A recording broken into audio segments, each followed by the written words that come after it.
Hey Pioneers, welcome to episode number 458. Today we are going to be talking about grain mills. Now, milling your own flour is a topic that I have talked about in the past, but today we are putting an emphasis on talking about manual grain mills. And I'm really excited to introduce you to today's guest because I find it extremely refreshing when I can find a company that is truly making a product that is meant to last. I don't know about you guys, but I feel like so many of the items that we buy are designed to break down and to only last for a very specific amount of time so that you are forced to rebuy that item again. I feel like true craftsmanship and making products that are meant to last a lifetime or more and further and beyond is something that we run into fewer and fewer and fewer in today's day and age. In fact, it reminds me, so any of you who remember, or you may have seen like this meme on Facebook or Instagram or social media, and it shows a picture of like the avocado green or like the mustard yellow refrigerators from like the 1970s and the 1980s. Like, anybody remember those? And it's like you could buy a new refrigerator now, like maybe get 10 years out of the thing. But it's like those old refrigerators. And I think the meme says something along the lines of like, I am eternal. I will outlast you all. Like those babies, they might not have been super efficient on electricity necessarily, but man, like a lot of them are still going if you don't mind the color.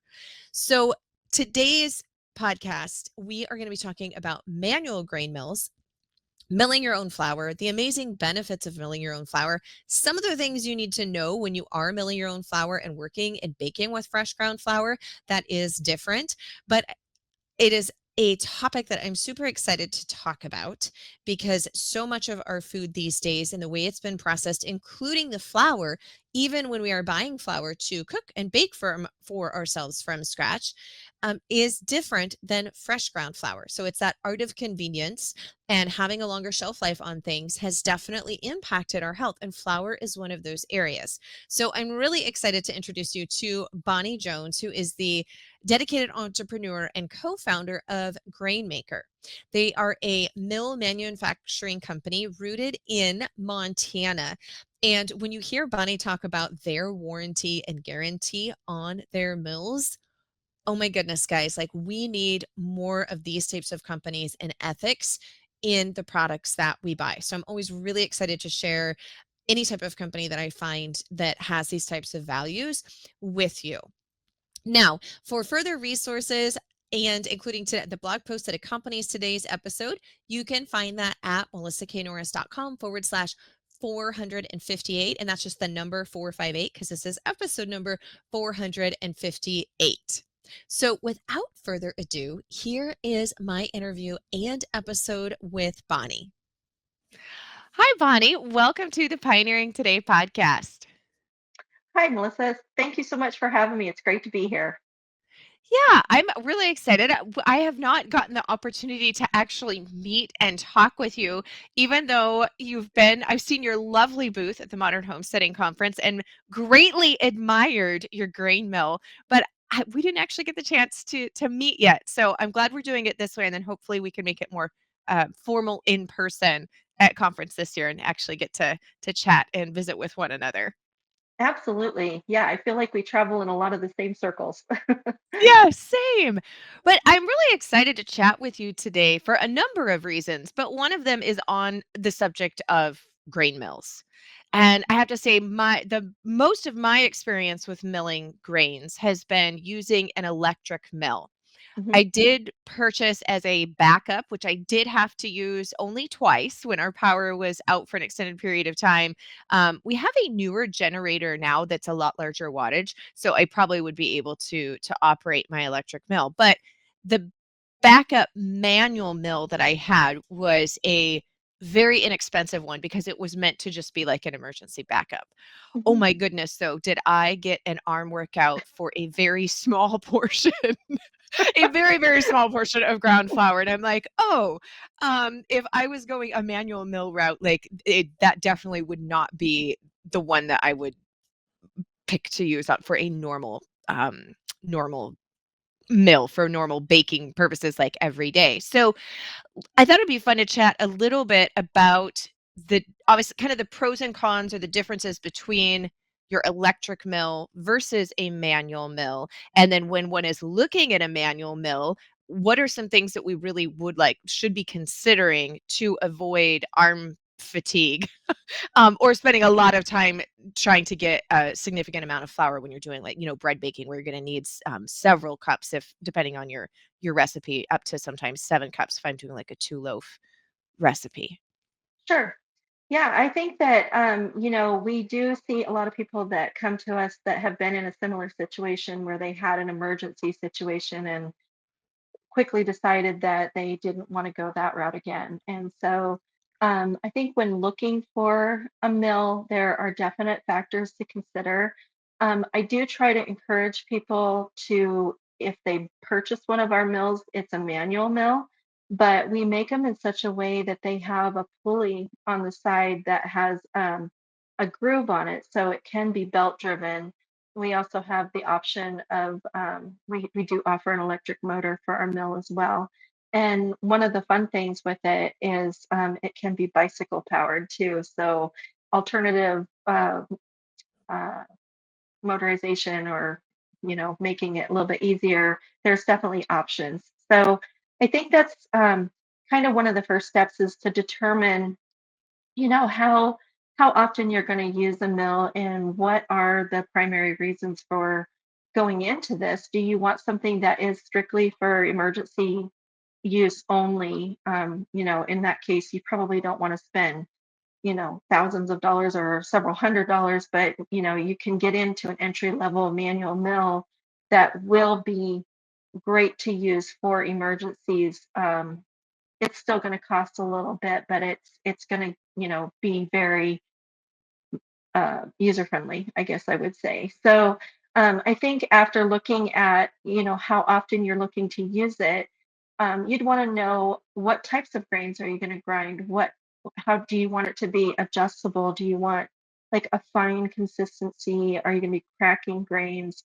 Are you going to use it for more than just food for your family? Or you maybe wanting to crack your chicken feed with it? And so there's those types of things to consider. um, what kind of warranty or guarantee does the product offer, and know the difference between those two things. um, then I think it's just a matter of size and capacity. So all of our mills will grind the same variety of grains to the same consistencies.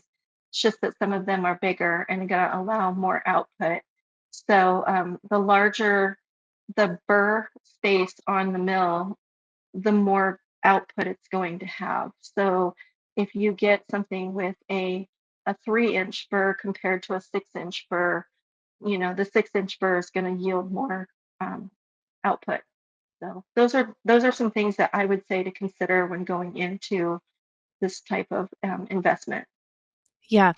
One of the things that I have to say with using electric mills is I have used mills that had some where there was no setting. Like it's just you got the ground that you got Right. with it. And then I've had some where you could do like it had 3 options. It kind of had like, really coarse, medium, and then what it considered fine.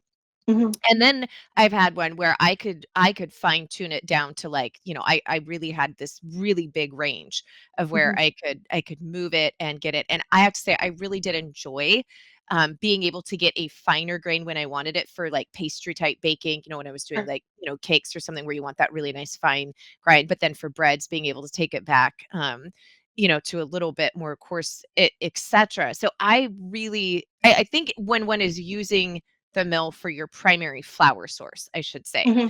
Yeah. I really did like having that option. I felt like it did make a difference in the texture of my baked goods by having that allowance. So, does your guys' mill, do you have the option where you can really adjust the grind, or is it kind of just, where it's at?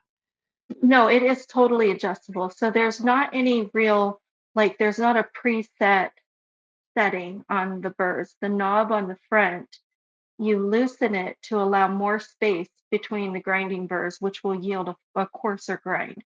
And then when you tighten it, it will produce a finer grind because you're decreasing that amount of space between the grinding burrs. And the knob, when you turn it, it makes a clicking sound. And what that does is it, like each click is going to lock it into place. So when you set that, you find the grind that you like. If you want it super fine, it's going to stay there. It's not going to back off. It's not going to adjust on its own.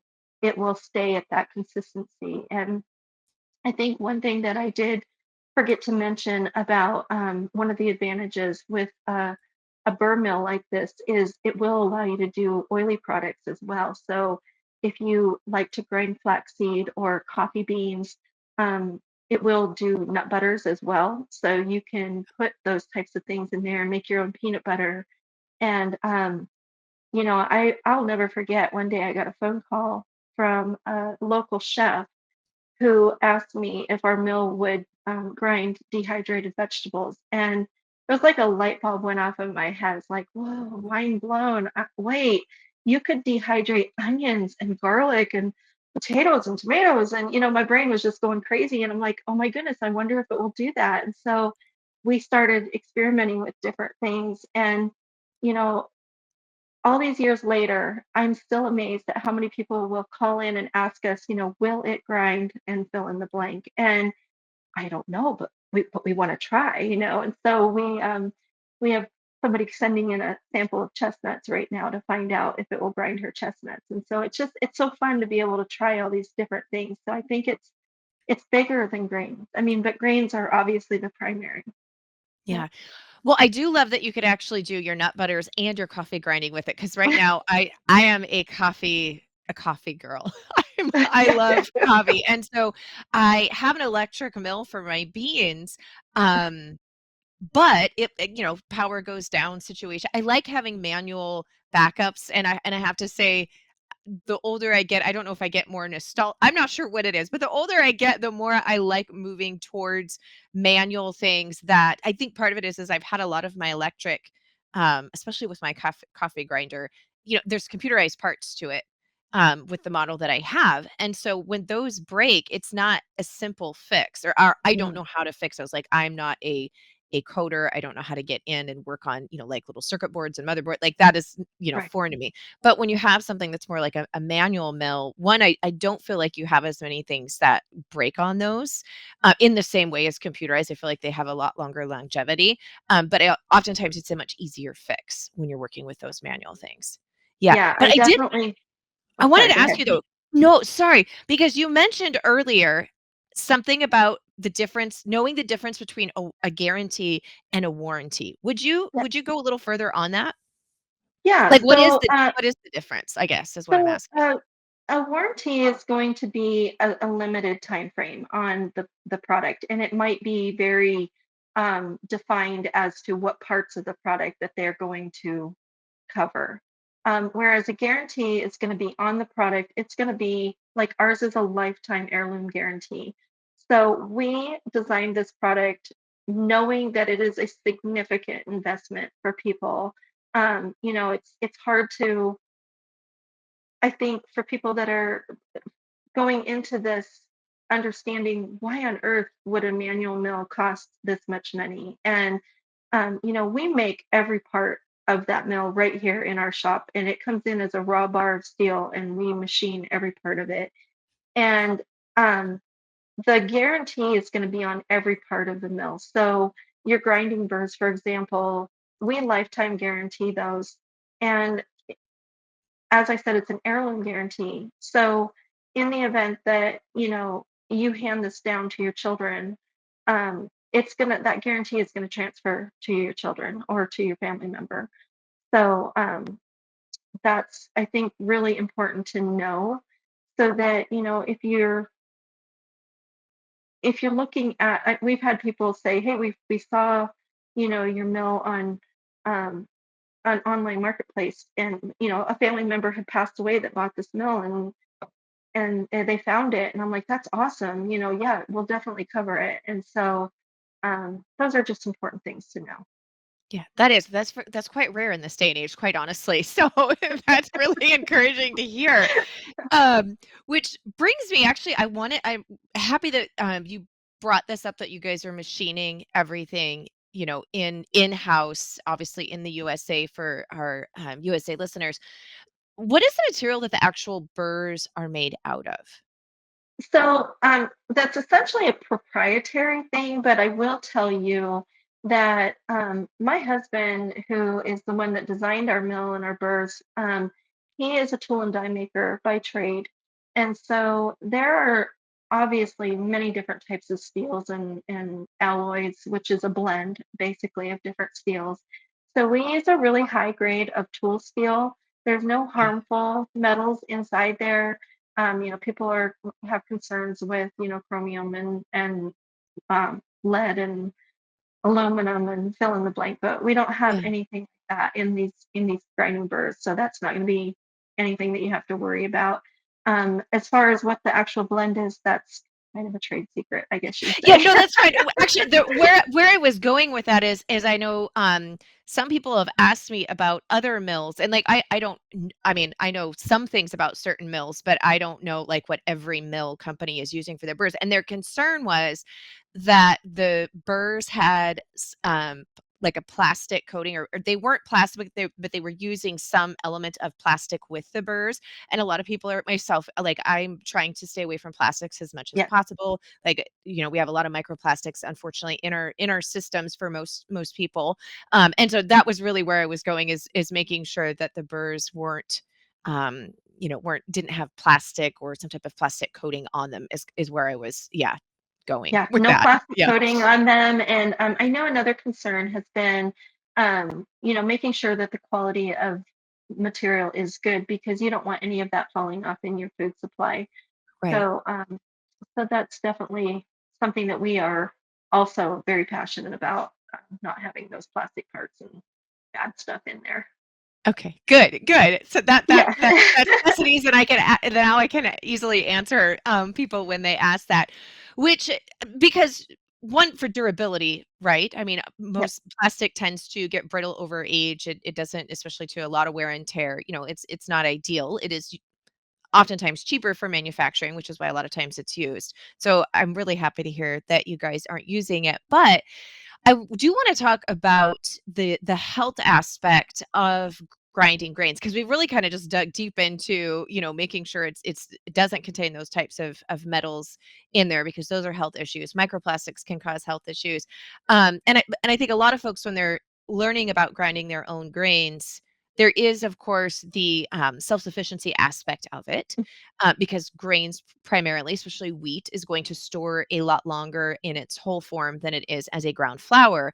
But there is a health component as well to fresh ground flour in comparison to store-bought flour. So we'd love to chat a little bit about that. The benefits of going through the work of grinding your Right. own. I have much more experience with grinding my own flour, so that's why I keep saying grains, and I'm meaning flour of doing wheat berries or einkorn, which is still wheat, but like ancient grains. That's where I have the Mhm. most experience. I haven't done a ton of other types of milling with my mills. So, do you want to chat about that for a little bit? Yeah, absolutely. Back in October of 24, we opened a little mercantile, and one of the things that we wanted to do was be able to provide organic grains for our customers. We had so many people requesting that, and I was like a kid in a candy store when I got my organic handler's license. I was super stoked, and it was just 2 days before my anniversary, so Oh, felt like that was a a bonus there. But I have to say I'm kind of in the same boat. I When I first started milling, um, we were only looking at wheat. Like I never even considered milling anything else. We have friends in Montana that grow wheat, and so we started out with that. And then as our business grew and people started contacting us, asking us about grinding, fill in the blank, all these different things. I didn't know anything about it. I truly, my customers have been my educators, which has caused me to dive deeper into a lot of these grains. Like, will it grind? And I'm like, why would you grind that? And why would you put beans in your flour and that type of thing? And so um, the nutritional aspect of it is something that as I as we have started to sell these grains and go through the licensing, I I'm still just at the tip of the iceberg. I'm by no means an expert on the various types of grains out there. I know what my personal preferences are only because it's what's familiar and what I've used the longest. But like I've been doing a little bit of a deep dive into spelt and kamut and einkorn and emmer. And oh my goodness, I'm so excited about some of the things that I have been reading and all the vitamins and how, spelt, for example, was used by the Romans to they would eat things made with spelt prior to going into battle because it gave them the way that it was released into their system. It's released at a slower rate and it gives more energy for longer periods of time. And I mean, I'm just really just learning myself on some of these things, but it is pretty incredible how this tiny little seed is so packed full of incredible nutrients. I mean, there's so many B vitamins in these whole grains that, like you said, they will store, if stored properly, they will store indefinitely. And they're finding grains in Egypt and tombs and whatnot that they're planting and they're seeing them grow. And so, we know that if you store them right, you'll be able um, to use those for a long period of time. So I think that the health aspect is huge in being able to mill your own flour. And it's important to only mill what you're going to use. You don't want to break that seed open before you're going to utilize the flour. So yeah. Yeah, that was one of my next questions. I often get asked this as well, and as people are like, "Well, I want to, want to grind up my flour for the week per se." Like they just want to kind of grind it all one day and store it. And they ask like how long. And in my research, I'd be super curious to see where yours is and if this matches. Um, it actually is surprising, like even at 72 hours after it's been Mhm. ground and you've got everything that's been exposed to oxygen, how much nutrient depletion actually starts to happen. So personally, I grind at the time that I'm making the item, or I'm going to be doing it that day. Like say I Yeah. might be making a few things, and so I'll just get the mill out and grind everything up for that day's baking. But I don't personally grind ahead and then even put it like in the fridge or the freezer. I just grind it as use. Because like I said, and I know it won't go rancid necessarily. You won't Right. have rancidity in a few days or even a week. Um, but that nutritional loss, it happens really quickly from what I've seen or in my research. And in mine as well. We get asked that question quite often, and the certain grains, and I can't say which ones, but just in my research, I've heard that, like you said, you 72 hours. I've heard as little as 2 days, certain grains will start to actually go rancid. But Oh, wow. Okay. most of them are, you're not going to notice that. I don't know which grains those were that they were referring to, but certainly as that protective bran layer on the grain is broken and that air hits it, degradation starts right then. Mhm. And you're going to be able to get a lot of your wholesomeness out of it when you're grinding it that day and using it, as opposed to if you were to store it. Some people say, oh, you can put it in the refrigerator for, a couple of weeks or the freezer for a few months. But um, my experience is, grind what you need, use it fresh, and um, keep that as a really good rule of thumb. Just because if you're going to go to all the effort of grinding your own, you want all that good stuff in it. Yeah, 100%. And what's amazing to me is the nutrition that you get from the fresh ground where all the parts are there when we're Mhm. grinding Right. it ourselves, Right. right? And then when we look at store-bought flour, because they have to, almost all of the nutrients are taken out when you have removed the oil the Mhm. oil part, because that's what goes rancid for in order for them to make it shelves, which I know you know this, but for somebody who's listening or might not be as familiar with the way that commercial flour is produced. And so you'll always see it where it says enriched or fortified. And so they have to put back in a certain amount of synthetic vitamins, and those kind of macro micronutrients in there. But it is such a small portion of what, like, they're not matching everything. It's not the same, as what they've removed. They're only putting back a very small portion, and in most cases, if not all, it's synthetic forms. So Mhm. our bodies don't absorb that the same way, they don't use it in the same way, and we're actually missing out on a huge, huge range, of different macronutrients, minerals, etcetera, that are in the whole grain or wheat berry, and we're talking about specifically right now. Um, and so there's this whole field of nutrition that most Americans, or I would say, first world countries, are missing from their diet. A Absolutely. huge amount. Yeah. I I don't even know if you can see it, but I brought a little display that shows the whole grain and white flour like you would buy in the store. So you start with the whole grain, but all of these things have to be removed from the grain to make the white flour. So you have your bran, your middlings, your wheat germ, and your wheat germ oil.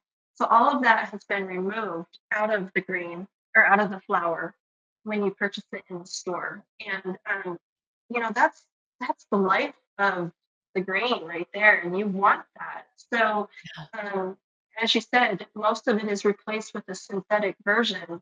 And I think we're now seeing the results of what these synthetic things do to our bodies. Yeah. Yeah. It, yeah, if that doesn't make you wanna start milling your own grain, I'm not sure. Like, to me, that is a much bigger motivator, I have to say, than, than having the food storage, which I do love, and I do have stored, quite a bit of whole wheat berries and, different spelt and einkorn and some hard white wheat, etcetera. But for me, that's a much bigger motivator, quite honestly, is the nutritional aspect, versus kind of more the self-sufficiency or food storage aspect. Um, so I know a lot of times I have people, their concern is, how long is this going to take? Like, they already feel pressed for time to cook from scratch and to bake Sure. from scratch.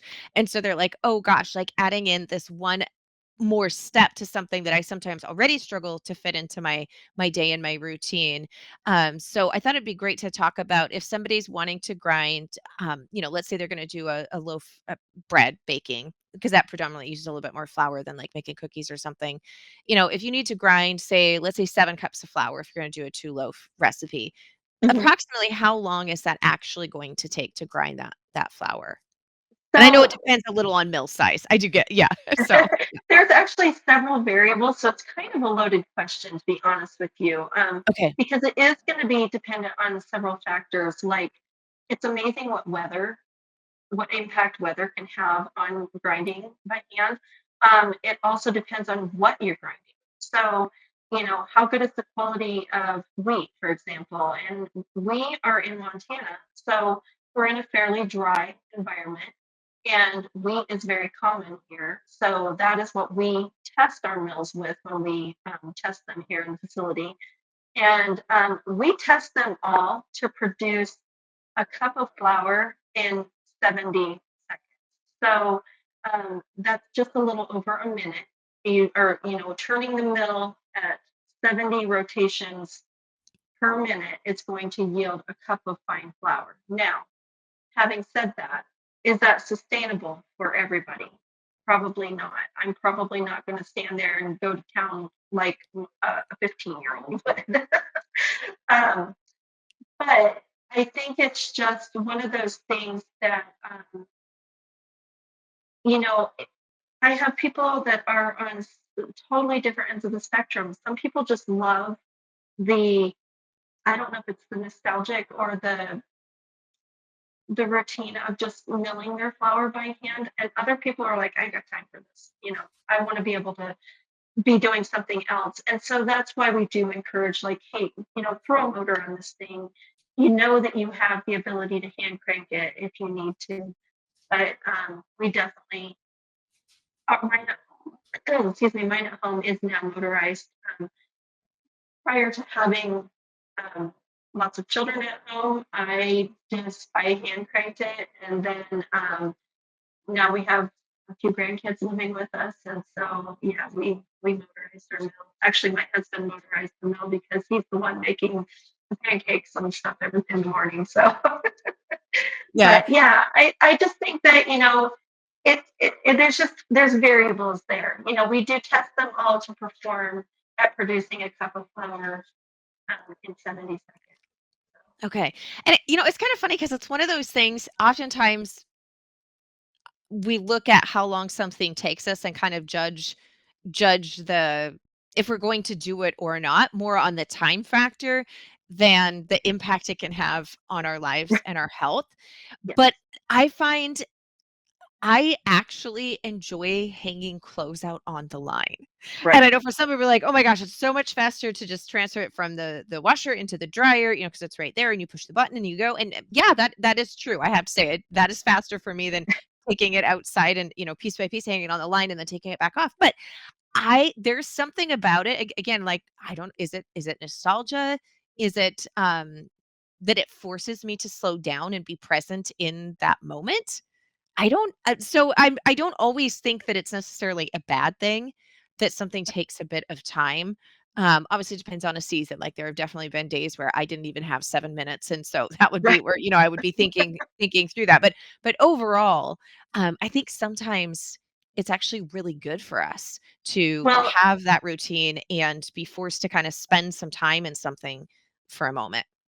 absolutely. We hear all the time families coming in and we'll go to an event and people will be like, "Oh, we bought one of your mills, 2 shows ago or whatever." And I'm always excited to hear from them, and we hear it every time. It's kind of one of the highlights of going to an event because I know I'm going to get to see some of our GrainMaker family members, and so they'll come and they'll tell us, uh, that they use their mill, and the kids will pipe up, "Yeah, that's my job." So I think it can be a family event. You're creating those memories with your kids. And the fun thing for us now is, we've been making the mills now for over 25 years, but what we're seeing is children, when their parents bought the mills, they were children at home, and now they're starting their own homes. And we're seeing this kind of carry on to the next generation. And it's just that's incredible to me. I feel very honored and humbled. We get letters and cards from people, and I think as a consumer myself, I'm humbled that people take the time to write to me about a grain mill. I mean, I love some of the stories that we've heard from folks, and um, it's just it's awesome. It is. That's very special. Um, on the subject of milling grains, are there any grains that you recommend are better to mill than others, or when someone's first getting started, maybe an easier starting point? I think that if people are okay with grinding wheat, we I personally love a hard white wheat. We Same. use that a lot. That's kind of my go-to grain for everything. Um, and I think that because if you're milling, at least for me, I'm thinking bread making. Mhm. I know there's many other things. We make our cookies with the hard white as well, but you can use the soft wheat. Um, so I think it really kind of boils down to preference. As far as us, just starting out, I go to the hard white wheat and I recommend that to people. And we have a lot of customers that prefer that. I'm seeing a lot of people now also milling some rye to feed their sourdough starters. And then we have, people doing alternative things like rice and oats, depending on their diet, I think. So, yeah, I personally, I feel like the hard white is the go-to for me. Yeah, I find it to be probably the most universal, Yeah. and then I tend to use, spelt when I'm looking for more of kind of a pastry Mhm. pastry flour. I tend to lean towards the spelt instead of the soft.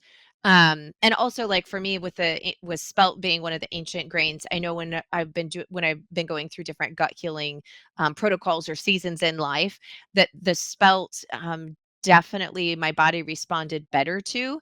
Especially if I was having any type of gluten sensitivity issues or Mhm. extra inflammation.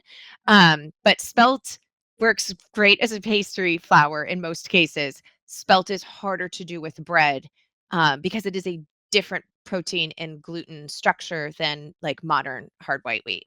So I will just say you can do bread with spelt, but it takes some finessing and you have to kind of Right. you have to play with it. You're not going to be able to sub it in one for one and get the same result right off the bat. I agree. I think that I think there's still times, honestly, where I will go to bake something that I've baked several times, and it will not turn out that day. And I'm like, what on earth? And usually it's when I'm going to do a photo shoot for something, and I needed that loaf to be on the cover. But I think the thing to take away from that is not to give up, not to be afraid. Don't let fear prevent you from milling and baking and experimenting. There's things that we can learn from even the mistakes, quote unquote mistakes. And I just, I really enjoy learning about the various things that you can do with the grind. When we first started doing some events, we used to make a bunch of dough ahead of time and put it in the freezer, and then we would bake it in our booth and serve fresh baked, or it was homemade bread. And I remember my kids, our favorite recipe, or their favorite recipe, was a dilly bread recipe that had like cottage cheese and eggs in with it with the fresh dill. And so Ooh. I was gonna make a bunch of this and freeze it. And I got done with the batch. I hand kneaded everything, threw it in the freezer, went back, made another batch, opened up the freezer, and that dough was rising in the freezer. And I was like, oh no, like trying to shut the door. But fast forward to going to the event, and the crazy things that we did back in that time frame, we took this little freezer with us.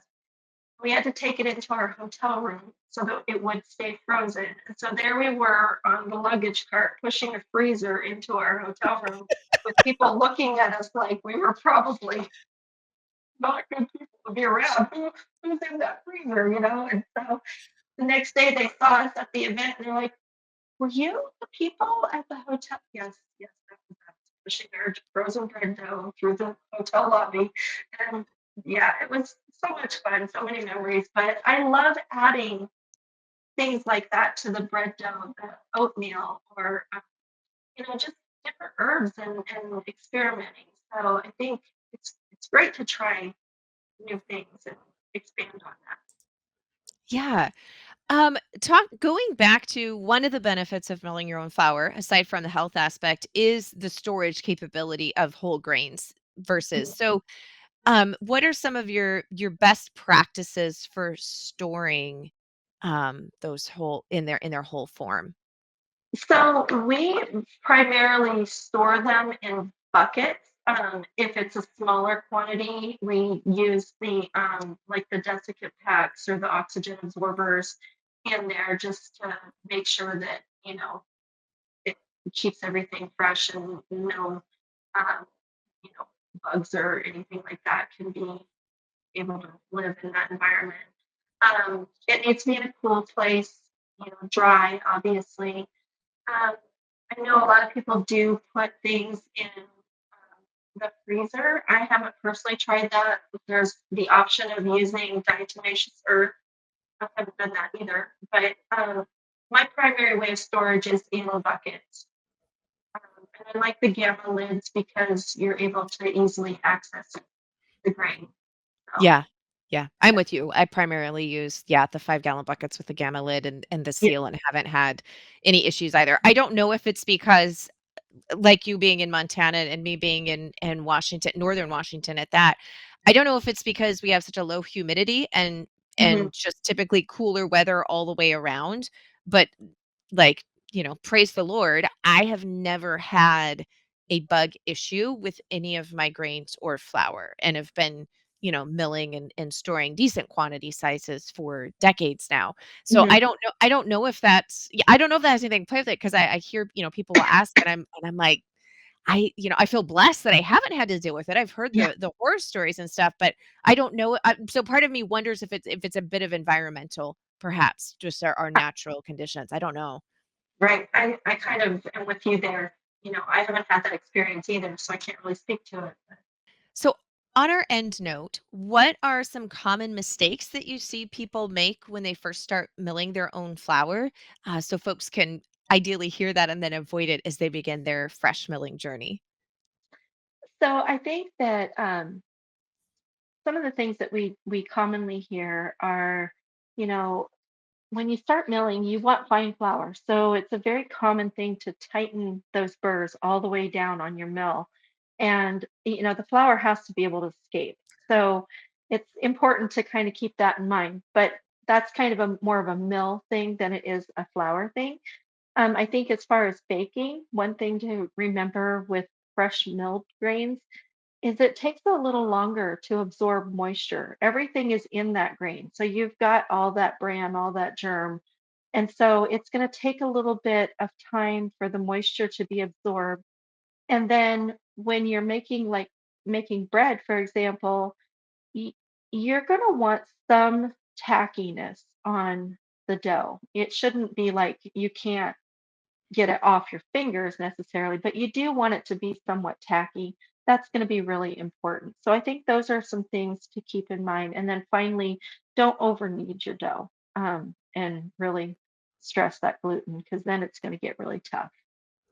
Yeah, that's been my experience is definitely adjusting the hydration of the dough, keeping it on that tackier, wetter side. Don't try to treat it like you would all-purpose or store-bought Right. bread flour, or you will Yeah. get it's very dense. Like, it's bakeable, like, I mean, you could still bake it, but it'll Hmm. be really hard and really dense, especially with the kneading aspect. So, we have an episode, I'll make sure, guys, that we link it in the show notes so that you can go and check that out, that dives deeper into specific kneading techniques with fresh ground flour, and also some of the variances, that I have personally found that work for adding extra water, because I've even found the difference between how much extra I need to add for spelt or einkorn versus the hard white. Like even those have some nuances. So we'll link to that post. So if you're looking to diving into doing those grains, we'll give you a jump start so you get a better end product right off the bat. So Bonnie, thank you so much for coming on today and sharing about your mill. And I have to say,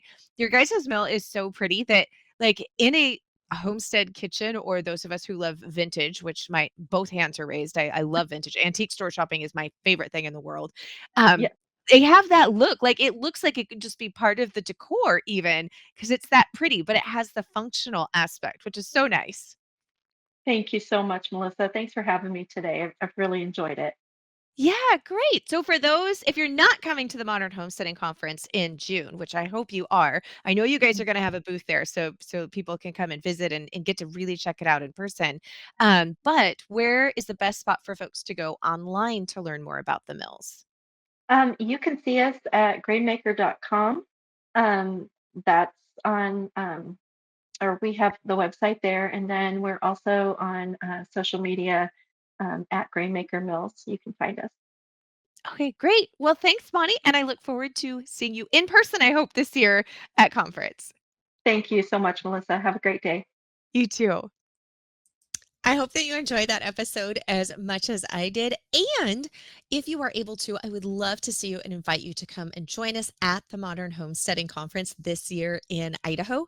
You can go to modernhomesteading.com and find all the information on tickets. It is June 27th and 28th this year.